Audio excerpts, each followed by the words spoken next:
तर आता एनडीए 155 जागांवर पोहोचले ते महाआघाडी आणखी कमी होत आहे कारण आरजेडी तेजस्वी यादवांचा पक्ष आणखी थोडा खाली आलाय। एनडीए 156 जागांवर आघाडीवर तर महाआघाडी 81 जागांवर आघाडीवर। आता मात्र या ठिकाणी एक हाती विजय होताना पाहायला मिळतोय एनडीएचा।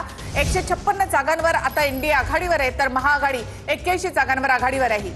निवडणूक आयोगानुसार चिराग पासवानांचा पक्ष 10 जागांवर पुढे आहे।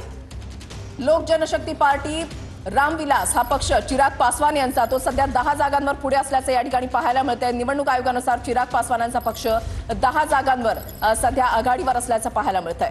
निवडणूक आयोगानुसार चिराग पासवान यांचा पक्ष 10 जागांवर आता आघाडीवर आहे। एनडीए 156 आणि महाआघाडी 81 जागांवर आघाडीवर। तर जेएसपी म्हणजे प्रशांत किशोर यांचे उमेदवार 4 जागांवर सुरुवातीपासूनच आघाडीवर आहे। आरजेडीचा आकडा मात्र आता कमी झालेला आहे। आरजेडी तिसऱ्या क्रमांकाचा पक्ष या ठिकाणी पाहायला मिळतोय। बिहारमध्ये भाजप 72, जेडीयू 69 आणि आरजेडी 62। म्हणजे आता तेजस्वी यादव तिसऱ्या क्रमांकावर फेकले गेले। नक्कीच भाजप 72 जागांवर आघाडीवर, जेडीयू 69 जागांवर आघाडीवर, आरजेडी 62 जागांवर आघाडीवर आहे। भाजपचे उपमुख्यमंत्री विजय सिन्हा लखीसरायमधून सध्या पिछाडीवर असल्याची माहिती मिळतेय। लखीसराय हा भाजपचा परंपरागत मतदारसंघ आहे आणि तिथून उपमुख्यमंत्री विजय सिन्हा हे आता पिछाडीवर आहेत। नक्कीच विजय सिन्हा हे विरोधी पक्ष नेते राहिलेले आहेत, उपमुख्यमंत्री राहिलेले आहेत, अनेक पदं त्यांनी भूषवलेली आहेत आणि हा भाजपचा परंपरागत मतदारसंघ राहिलेला आहे। 3 वेळा विजय सिन्हा या ठिकाणाहून निवडून आलेले आहेत, मात्र सध्या ते या मतदारसंघामधून पिछाडीवर असल्याचं पाहायला मिळतंय।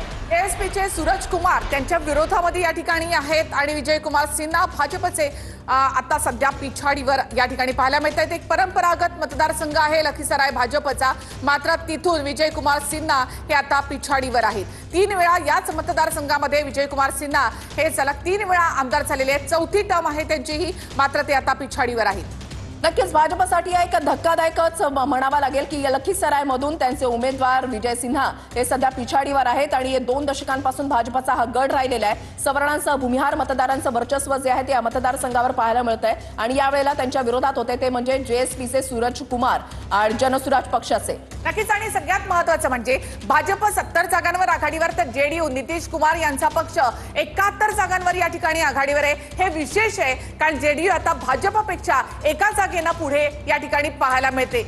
ही लढाई आतापर्यंत भाजप आणि आरजेडी यांच्यामध्ये होती। अर्थात भाजप आणि जेडीयू एकत्र जरी असले तरी जागांमधला जर आपण नंबर 1 चा पक्ष जर आपण ठरवायचा म्हटला तर आता इथे जेडीयू ठरताना दिसतो। नंबर 1 चा पक्ष या कलांमध्ये पहिल्यांदाच पाहायला मिळालाय, तो म्हणजे जेडीयू। 71 जागा या ठिकाणी आघाडीवर आहेत जेडीयूच्या। नक्कीच जागा वाटपाच्या वेळेला ज्यावेळेला वाटाघाटी होत होत्या त्यावेळेला कोणी मोठा भाऊ नाही, कोणी छोटा भाऊ नाही असं म्हणत भाजप आणि जेडीयू कडून 101 जागा। कलानुसार नितीश कुमारांचा जेडीयू सगळ्यात पुढे आहे। जेडीयू आता 71 जागांवर पुढे आहे तर भाजप 70 जागांवर पुढे आहे। आतापर्यंत ही लढाई भाजप आणि आरजेडी यांच्यामध्ये काटेकी टक्कर होती, मात्र आता नितीश कुमार यांचा जेडीयू सगळ्यात पुढे गेलेला आहे। जेडीयू 71 जागांवर आघाडीवर। भाजप आणि जेडीयूला